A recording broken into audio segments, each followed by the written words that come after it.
Guys ഇവിടെ മൊത്തം കുറച്ച് സീനാണ് കേട്ടോ. സംഭവം ചുഴലിക്കാറ്റ് അടിക്കാനുള്ള എല്ലാ ലക്ഷണങ്ങളും ഉണ്ട്.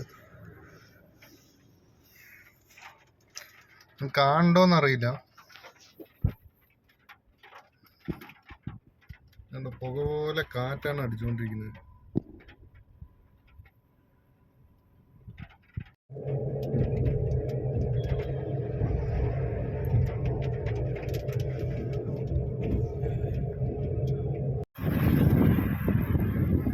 ഇപ്പൊ കുറച്ച് ശാന്തമായി. അപ്പോഴേ ഇങ്ങനെയൊന്നും ആയിരുന്നില്ല, ഒരുമാതിരി പേടിപ്പിക്കണ പോലെയായിരുന്നു അപ്പോഴേ. അതാണ് ഞാൻ വണ്ടി സൈഡാക്കിയത്. ഈ നമ്മള് ട്രിപ്പ് അടിക്കണ സ്ഥലത്തേക്ക് ഇനി ഒരു 10-12 കിലോമീറ്റർ ഉണ്ട്. ഒരു 12 കിലോമീറ്റർ മൂവ് ചെയ്താലേ നമുക്ക് ട്രിപ്പ് അടിക്കുള്ളൂ. കണ്ടോ അവിടെ ഇതൊക്കെ എന്തൊക്കെയോ കാര്യപ്പെട്ട പണിയിലാണ്. നല്ല മഴ അടിക്കണം കണ്ടോ. പക്ഷെ ഇവർക്കിത് വലിയ സീനൊന്നായിട്ട് തോന്നുന്നില്ല കേട്ടാ. സംഭവം പറഞ്ഞാൽ ഇവരിവിടെ ഉള്ള ആൾക്കാരല്ലേ, ഇവർക്ക് അറിയാം എന്തൊക്കെയാണ് എങ്ങനെയൊക്കെയാണെന്നൊക്കെ. ഇതേതോ ദൈവത്തിൻ്റെ ഫോട്ടോ ആണ് തോന്നുന്നു. എനിക്കാണെങ്കിൽ മൂത്രം ഒഴിക്കാനും മൂട്ടുണ്ട്. ദൈവത്തിന് മുന്നിൽ മൂത്രം ഒഴിച്ചു കഴിഞ്ഞാൽ അമ്മമാരുടെ സ്വഭാവം മാറും. യാറാ പറഞ്ഞു വരും.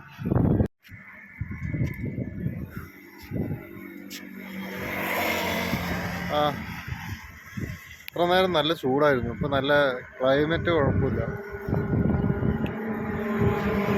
ഇല്ല, പേടിക്കേണ്ട ആവശ്യമൊന്നുമില്ല.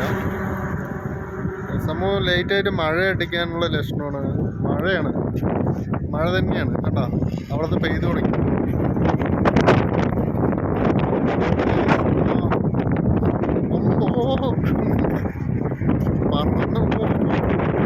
മഴ തന്നെയാണ്, നല്ല മഴ തന്നെ. അപ്പോൾ ഇനി കൂടുതൽ ഇന്ന് വ്ളോഗ് ചെയ്യണില്ല, ചിലപ്പോൾ നല്ല ഇടിയോട്ടുള്ള കുട്ടിയാണ്.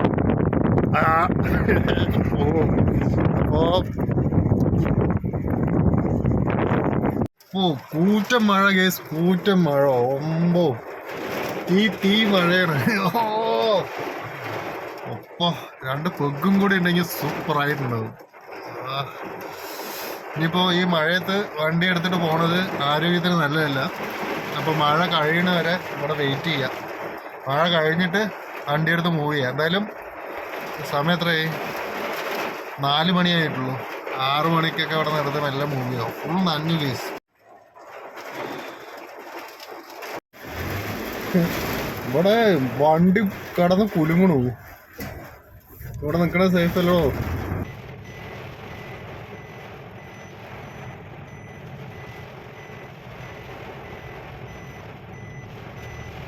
നമ്മുടെ ഡെസ്റ്റിനേഷൻ എത്തുന്നവരെ വണ്ടി ഓടിച്ച് പോയി കഴിഞ്ഞാൽ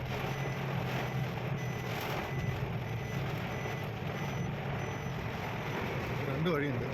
ഇതിലേതാ വഴിയെന്ന് കൺഫ്യൂഷൻ വരും. ഗൈസ് അതാണ് വഴി, അതാണ് വഴി. ഇതല്ല, അതാണ് വഴി. ഓമ്പോ ഗേസ്, ഇത് നോക്ക് ഗേസ്. ഹൈ സ്പീഡിലിട്ടിട്ടും കണ്ണ് കാണാൻ പറ്റുന്ന അവസ്ഥയാണ്.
ഫ്രണ്ടിൽ എന്തോ സീനായിട്ടുണ്ട്. അപ്പോൾ ഇതിവിടുത്തെ ഒരു ചെറിയ മഴയാണ്. ഇത് മഴക്കാലം ആകുന്നതിന് മുന്നേ വേനൽക്കാലത്ത് നമ്മുടെ അവിടെ വരുന്ന ചാറ്റൽ മഴ പോലത്തെ ഒരു സംഭവമാണ് ഇവിടെ വന്നിരിക്കുന്നത്. അപ്പോൾ ചെന്നൈയിലെ ഏറ്റവും നമുക്ക് പ്രശ്നമുള്ളത് ഈ മഴയാണ്. എറണാകുളത്തിൻ്റെയൊക്കെ ഡബിൾ ഇരട്ടയാണ്.